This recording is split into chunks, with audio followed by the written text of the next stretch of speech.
আজ রেডি হয়ে সবাই মিলে চললাম একটা দিদির বাড়িতে। দেখো আমার মেয়েদিকে ব্যাগ নিয়ে রেডি ও টোটোতে যাওয়ার জন্য, আর আমার বোন কিন্তু এদিকে রেডি, আর সবাই মিলে টোটোতে বসে পড়েছি।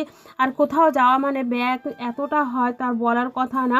আর বাচ্চা থাকলে তো বোঝোই ব্যাগটা কতটা হতে পারে, মানে আমরা যা নেবো তার থেকে বাচ্চার বেশি নিতে হয়, কারণ বাচ্চার যাতে অসুবিধা না হয় বাইরে কোথাও গেলে, তার জন্যই কিন্তু ব্যাগগুলো এত বেশি হয়ে যায়। যার বাচ্চা আছে তারা একমাত্র বোঝো। আর যেতে যেতে একটু ভিডিও করে নিচ্ছি, আর তোমরা দেখো। আর এত গরম পড়েছিল না, তাদের মুখে কিচ্ছু মাখায়নি। আর এদিকে দেখো যেতে যেতে এতটা মেঘ করেছে, মনে হচ্ছিল কি বাড়িতে পৌঁছাতেই পারবো না, মানে দিদির বাড়িতে। আর মনে হচ্ছিল কি রাস্তাটা ভিজে সব জমা, টোটোতে সাইডে কিছু নেই, প্লাস্টিক প্লাস্টিক, ভয় লাগছিল এত মেঘ দেখে।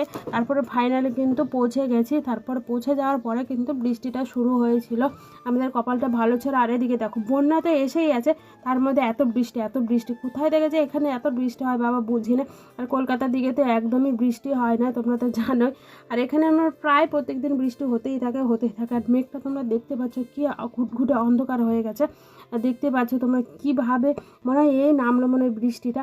আর চলে আসলাম মিষ্টি নিতে মিষ্টির দোকানে। আর দিদির বাড়িতে যাবো, এতদিন পর মিষ্টি না নিলে হয়, তার জন্য কিন্তু মিষ্টির দোকান থেকে মিষ্টিটা নিয়ে নিলাম। আর আমার মেয়ে এদিকে দেখো নাটক করছে। আর একদিকে পৌঁছে গেছি রাস্তায়। চলো বন্ধুরা আমরা বাড়িতে যাই। আর তোমরা ততক্ষণে ভিডিওটা দেখতে থাকার, ভিডিওটা ভালো লাগলে অবশ্যই কমেন্ট করে জানিও। বাই, টাটা, দেখা হচ্ছে পরে একটা ব্লগ।